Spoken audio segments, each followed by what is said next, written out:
Hi everyone.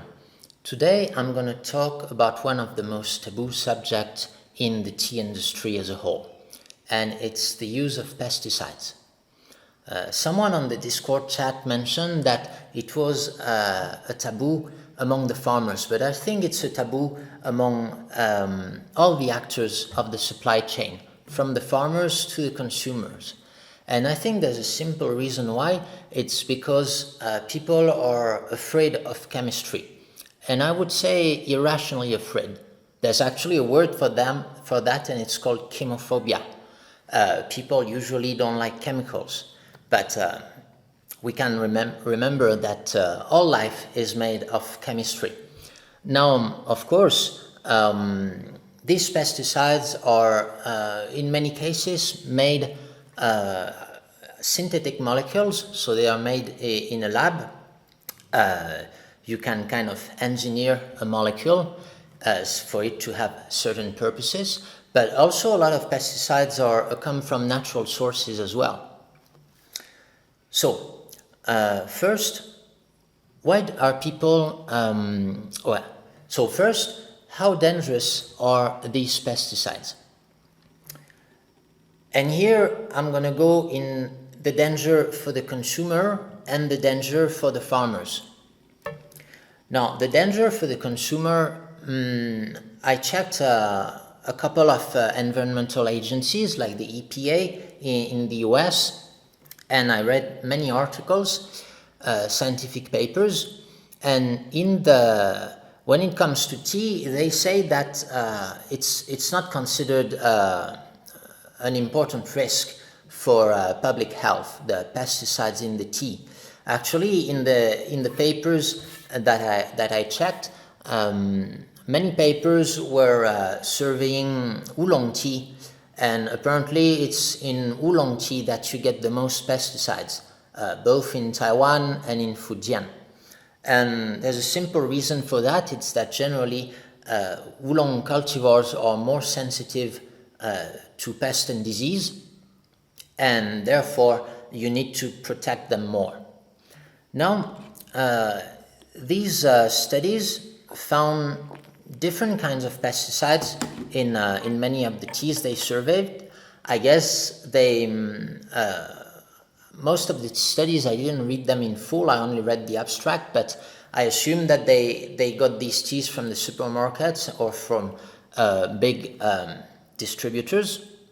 But of course, in the tea industry, people will always say, oh, my tea doesn't have pesticide. Because if you say your tea has pesticide, nobody is going to buy it. And it's true from the farmer as much as it is true in a tea shop. So that's why there's that taboo around it. But in those studies, they found pesticides sometimes going beyond the recommended limits, the MRL, maximum residue limit. So of course the European Union, the US, Japan, China all have those MRLs which are specific to each pesticide. How are those MRLs determined? Usually it's based on the toxicity of the pesticide. So to determine the toxicity of the pesticide, it's quite a gross method. You're going to measure the Ld50. Basically, you give the pesticide to rats, and you give them as much as to allow half of the population of rats to die. Okay, so it takes several groups, and you're going to do different concentrations of pesticides, and the group in which half of the rats died, that's your Ld50. So the Ld50, so there are three kinds of pesticides. You have insecticides to kill pest, you have fungicide to kill disease, and you have herbicide to kill weed. And of course, so the lower your Ld50, the more toxic the product will be, because you'll need less to kill half of the population. So the lowest Ld50, the highest toxicity, will be an insecticide. simply because they are designed to kill animals, most of the time by disturbing the nervous system. And herbicide and fungicide are usually much less toxic. For example, if you take glyphosate, the most commonly used herbicide in the world, it's Ld50. Let me just check my notes here. The Ld50 of glyphosate is 5,600 milligram per kilo. So by comparison, table salt is 3,000 milligram. So it's supposedly less toxic than table salt. But for example, if you take endosulfan, which is a commonly used insecticide, it goes down to only 18. So it's over 100 times more toxic than the glyphosate. But among the herbicides, you also have some pretty toxic stuff like Paraquat. It's 110 milligram per kilo. So almost as toxic as an insecticide. Interestingly, Paraquat was banned in most of the world, including in China, but it's still possible to use it in the US. I'm going to go over the use in a moment. Now, in a pesticide, you have two things. You have the active molecule, which will kill the insect, kill the weed, kill the disease. And so that's called the active part. And you have the inactive part, which is most of the time surfactants, so things that allow the active molecule to penetrate the part of the plant you want, that allows it to stick on wherever you want it to go. So these surfactants will depend on every product. So you have different brands that will sell a common active molecule like glyphosate, but then they will use a different cocktail of surfactants, of inactive molecules. So for example, the glyphosate you buy from Monsanto, the Roundup, it will be different from glyphosate you can find in no-name brands or things like that. And so it also adds a layer of complexity on establishing the real toxicity of each pesticide. So the Ld50, it's for the acute effects. It means the immediate effect. So you take the dose and you should feel the effect, and usually we test death and we don't really test the other symptoms. So I guess you can have some things that might give you symptoms but won't have you die. But you can understand the complexity of testing all these different pesticides in different contexts. And of course, when they are tested, they are directly injected into the animal. So it's different from a scenario from a farmer using them or from a consumer. So you have to assess the acute toxicity of the active product. Then for the inactive part, we don't really know. It will depend on the cocktail and stuff. I guess usually they are not too toxic, but they tend to stay a long time in the environment. And then you have to assess the degree of exposure of the population to that toxic product. And this is also pretty hard to do. So we can do measurements in the population, and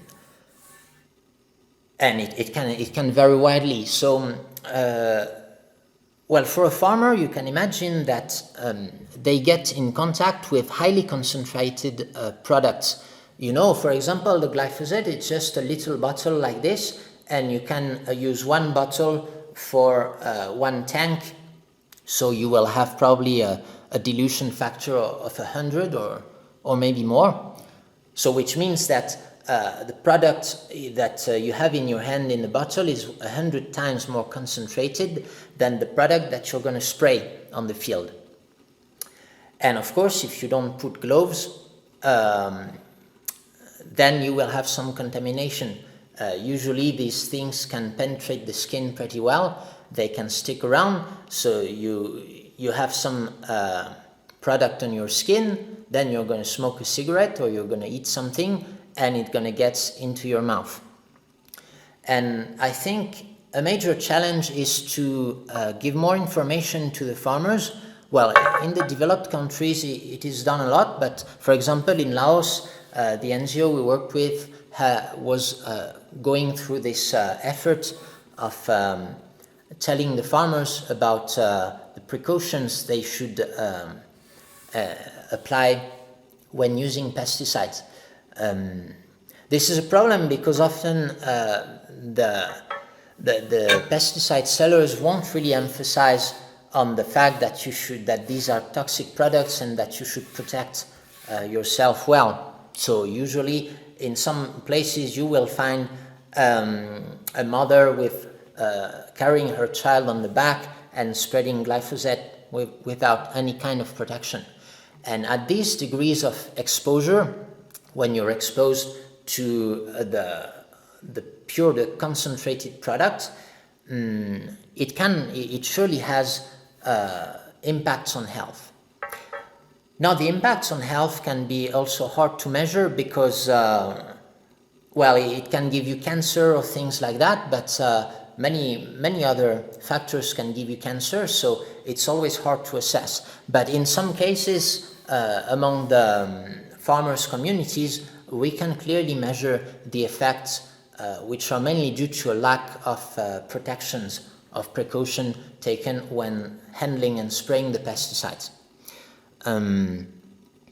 But this happens also in the developed countries, because there's also that cultural norm maybe in which I remember I went on an internship in a farm in France, and the guy said, yeah, you're supposed to take gloves and things, but I'm a man, I don't care, I don't need to protect myself from this thing, it's not going to hurt me.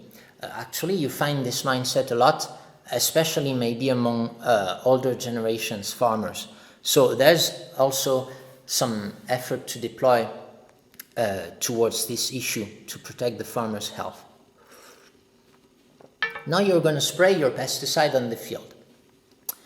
Let's say, for example, it's glyphosate, because in Yunnan, I think that would be the most commonly used pesticides when they are used. It allows to save a lot of time to the farmers to clear the weed, and you need to clear the weeds less often when you use a herbicide compared to mechanical weeding. So let's take this as an example. So you're going to spray the herbicide not on the plant but on the ground. So the tea trees should not receive a lot of herbicide. If it receives herbicide, of course the impacted leaves will die because it's designed at killing plants. But of course, sometimes there's a bit of wind, and it's sprayed manually, so that the spraying is not always very accurate, but most of the time it's due to wind. You will still find some residues that will reach the tea trees. But then you can imagine that weeding is made mostly during the rainy season, because before that the weed doesn't grow that much. So in early spring tea, it shouldn't be a problem. In early spring tea, you shouldn't find residues of glyphosate in the tea leaves, because at this time of the year they haven't sprayed glyphosate for months. Then when it comes to insecticides, for example, or fungicides, these will be sprayed directly over the leaves because you want to protect the leaves most of the time. So of course you will have higher amounts of residues when it comes to insecticides. Insecticides are useful because they, especially at low altitude, they are useful, especially in places which are hot and which are heavily attacked by pests. They are not very commonly used in Yunnan, but you can find them in the more intensive plantations in which they want to really reach the maximum yield. Fungicide as well. Fungicide, as I said, is not too toxic, and actually in many cases it's also allowed in organic farming, like using copper.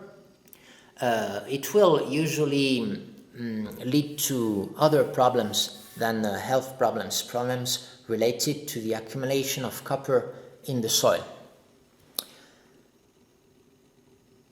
So one of the criteria that determine how much the consumer will be exposed to the pesticide will be where the pesticide was sprayed. So it could be on the ground, it could be on the plant, or it could even be post-harvest. For example, when you harvest wheat and that the wheat is not dry enough, you might have some fungi growing on it. So usually you will want to spray a fungicide on your harvested wheat. This is true as well for insecticides, because you have little insects that might eat the wheat. As far as I know, I've never heard of pesticides being sprayed on tea post-harvest, because these are not concerns for the tea farmers. I'm not aware of anything wrong that can happen in that way, since the tea is properly dried at the end of the processing. But of course, it's in those products with post-harvest sprayings that you will get the highest amounts of residue. Then you have to, and when the pesticide is sprayed in the field, you have to think of when it was sprayed. So in some cases, like if you buy spring tea, usually you shouldn't have any pesticide on spring tea because there's not much going on during the winter. I'm not sure about the management in more intensive plantations. There are some plantations which harvest all year round, so it's likely that in those plantations they will also spray pesticides all throughout the year. In the more seasonal tea growing, it's mostly during the rainy season that you will have problems with insects and disease. And then you have to look at how you consume the product. If you think about vegetables, you're going to eat them, so of course you will ingest all of the pesticides which are in the vegetables. And usually, since they are rich in water, you're going to eat a lot of vegetables. Like, for example, spinach is one of the most contaminated vegetable, and you see how you buy that much, and in the end you get that much in the plate. So it means you're gonna a lot of that surface will have been sprayed with pesticides, and that explains the high concentration of pesticides that you will ingest. But in the case of tea, for example, in my teapot I have maybe 7 grams of tea. So even if the pesticide will totally leach well when I will brew the tea, and by the way, that's about true. I saw 2 papers which assessed that about 80% of the pesticides that were in the leaves were leached into the infusion. Now, I didn't find any paper which tested what if you rinse the tea before and throughout the rinse. These were more for Indian tea, and they assume that you won't rinse the tea, you will brew it for 5 minutes. So maybe if they are that soluble in water, maybe they will leach, a lot of them will leach in the rinse, and eventually you won't ingest them. But even if you ingest all of the pesticides, that's only pesticides which are in 7 grams of leaves. And that leaf surface area is much smaller than in cabbage or spinach. So I think that's why those papers that I read, despite finding pesticides in those Tieguanyin and Taiwanese oolong, they said that it's not a major public health concern, because in the end the ingested doses are quite small. Now, another kind of toxicity is the chronic toxicity, and this one is also very hard to assess because some pesticides, even though taken in low doses, they might accumulate over the years, and that will create problem only when you get older. The most famous example of that, so that's called bioaccumulation, the idea that the pesticides gets into your body and doesn't leave. So you have bioaccumulation. An example is mercury in fish. So mercury is not a pesticide, it's a heavy metal, but it works the same. It's a toxic element, and it can be caught by small algae growing in the sea, and it doesn't leave the algae. So the older the algae is, the higher the concentration of that mercury will be. And then the little fish will come and eat the algae. And maybe for 1 kilo of fish, the fish will need to eat 5 kilo of algae. So you will have a concentration increase by a factor of 5. And that phenomenon is called biomagnification. And that little fish will be eaten by a bigger fish. The bigger fish will also need to eat 5 kilo of small fish. So you will have a factor of 25 from the algae to the big fish. And then the big fish will be caught by people and we will eat it.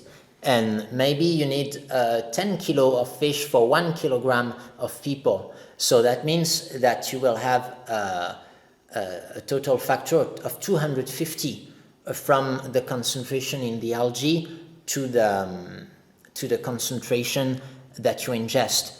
And so that's why it's recommended not to eat too much fish, apparently, in some areas because of that mercury contamination. And that mercury can accumulate over the years, apparently.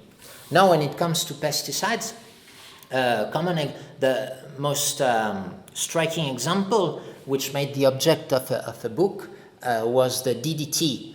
And you can read that in the book Silent Spring, I think, published in the 60s, I think, which tells about the story of DDT. So DDT is an insecticide. It's to kill mosquitoes mainly, and it was widely spread everywhere in order to fight malaria. And so little animals would eat DDT, and then the birds would eat the little animals, which means that you have that biomagnification, and the DDT bioaccumulates. And then it caused the birds to produce eggs with a thinner shell, which were easily destroyed by predators or natural causes. And it caused the bird populations to drop dramatically. Hence the title of the book, Silent Spring, because you couldn't hear the birds singing.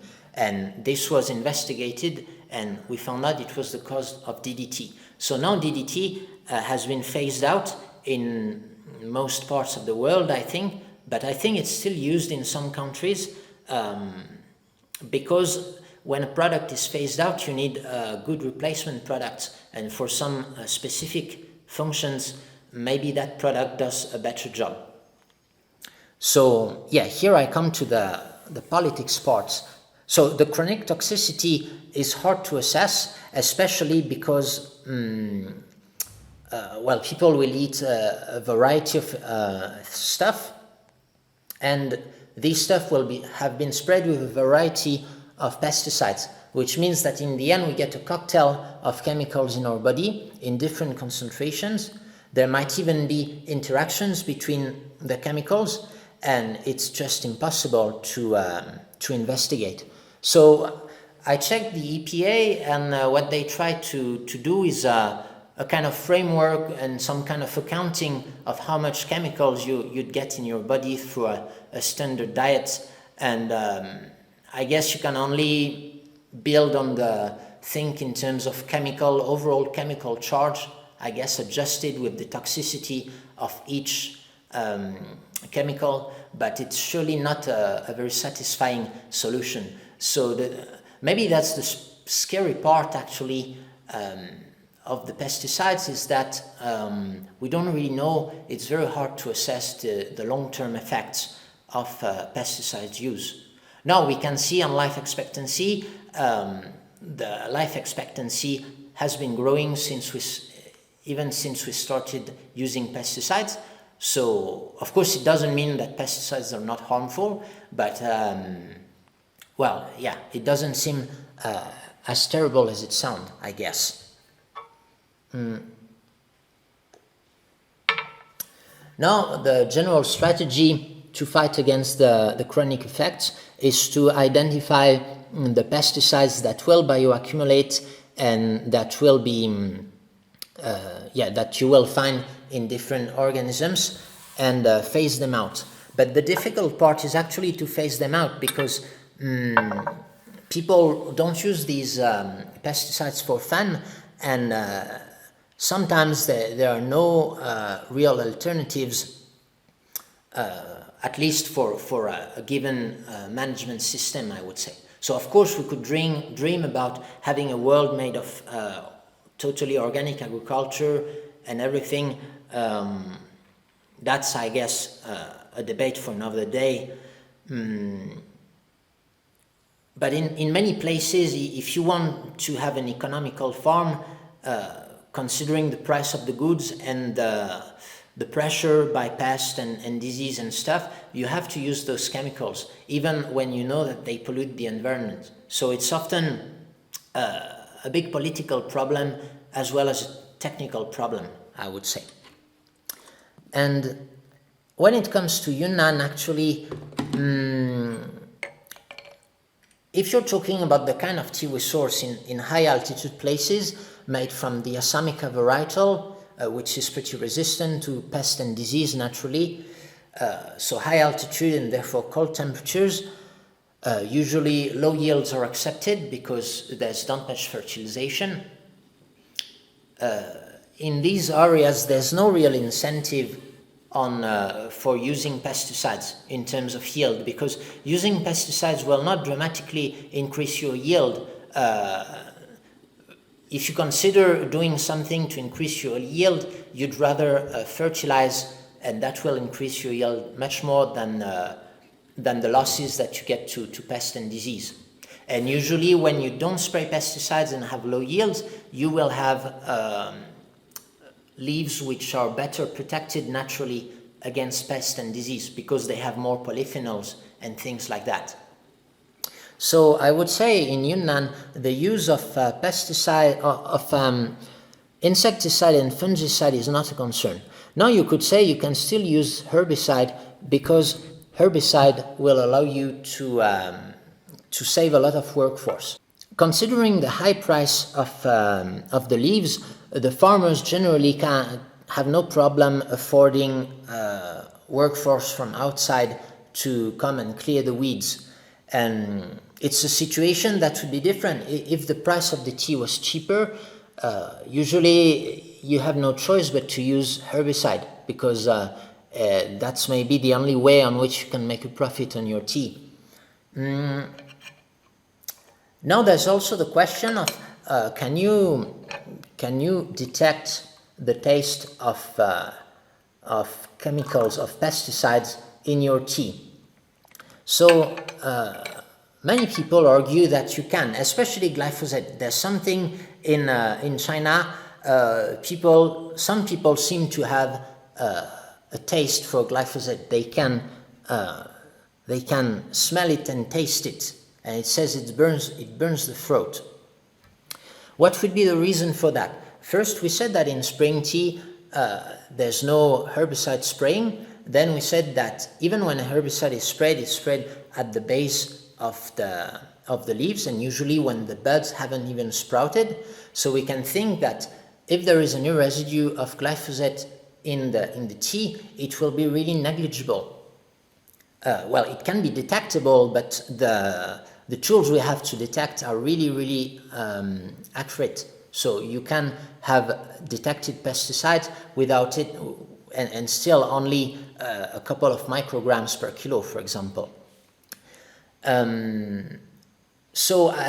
And when you open a bottle of pure glyphosate, there's a smell associated to that, but this thing is highly concentrated.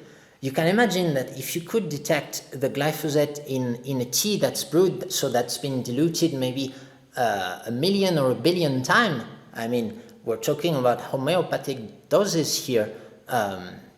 If you consider you have a residue here and you're going to brew it in your tea, if this thing has a taste, I guess opening a bottle of herbicide would kill everyone 1 kilometer around. So if you think rationally about it, I just don't see how herbicide can affect like glyphosate residues could affect the taste of tea. But I think there could be an argument for saying tea that contains herbicide will have a bad taste, and it's simply due to the agricultural techniques used along with the use of herbicide. As I said, usually herbicide nowadays is only used in very cheap places. So if it's a cheap place, it means probably that the tea will be heavily fertilized, and maybe it will be cheap tea, not from a very prestigious terroir. Probably it will be maybe not processed as well, or I don't know. And I think the main factor would be high fertilization and also pruning, which will have a high impact on tea quality. And this is what you're tasting, I think. This is what you're tasting, and not, it's just that it's bad tea. And bad tea happens to contain glyphosate residues. So, yeah, that would be my rational argument for this. But now, even if there's also another thing is, why do people care so much about the pesticide residues in tea, while when you go to McDonald's and eat a cheeseburger, you don't really think about the amount of pesticides in that burger? Or when you buy stuff at Walmart, or a pack of instant noodles, or go to the restaurant, anything. Actually, this is where you'll find most pesticides. So as I said, you will find most in vegetables, in fruits. So vegetables, especially these big leafy vegetables. And all kind of like cherries, cranberries, these things can have a lot of pesticides as well. And I checked on the EPA, and they're still not really sure about what the effects of these are on public health, actually. So there's also a lot of fear at play, and that's why it's a taboo. But yeah, that's what I found out, that for the consumer, it shouldn't be a concern. Now, personally, I'm mainly concerned for the health of the farmers and also for the health of the environment, because these pesticides, some can be quite persistent in the environment, but of course, as I said, the most harmful ones are phased out, but it can take some time. Sometimes we have no alternative solutions. So some will argue that organic farming, for example, is a better way to protect the environment. And it's true that most organic farms will have a higher biodiversity than non-organic farms. But let me play the devil's advocate for a minute. I heard an argument from a conventional tea farmer in France who said that actually these organic farms, which are isolated among more conventional plantations or farms, they are a haven for the pest and disease, and because of their presence, they cause the other farmers to have to spray more because they will have more outbreaks. And actually, in some areas, you have some mandatory sprayings, and everybody has to spray together, and that's the most efficient way to eradicate a disease or a pest outbreak. So you can think about the product you buy, but you also need to consider the whole system, like is the whole area organic, or is it only one farm which is isolated among other conventional farms? So that also adds a whole layer of complexity on that issue. Now, I would say for tea, in the expensive areas, as I said, there's not much benefit in spraying pesticides, and there will be a major drawback. Because of the supply chain in high quality tea is usually very short, and everybody knows that the consumers are very sensitive about that pesticide issue. Usually the tea shop owners and the wholesalers will be as well. They will do pesticide tests, and you can't really cheat the pesticide test. So everybody usually in those high quality areas who sell for a high price will really want to avoid getting leaves with pesticides. And for example, in Jingmai, even the government controls that, so it's actually forbidden to spray pesticides, and you have the forest rangers who can actually fine you for spraying pesticides. So you also have the government which is involved, and a demand for the market and the market force. Let's say I have my tea factory in Jingmai. If I suspect someone of having sprayed glyphosate in their field, I surely won't buy their fresh leaves, because I don't want my tea to be contaminated by their pesticide. So I think that's a pretty robust control for the high quality tea. So even if you're afraid of pesticides, when it comes to high quality pu'er tea, I think, people are afraid, so it's quite hard to reassure them, but I don't really see any reason why there would be pesticides in high quality tea. So that's about it for today. Maybe I will do other videos regarding this topic if you're interested. Otherwise, I will put some further resources as links in the description. Thank you for watching, and see you later. Bye bye.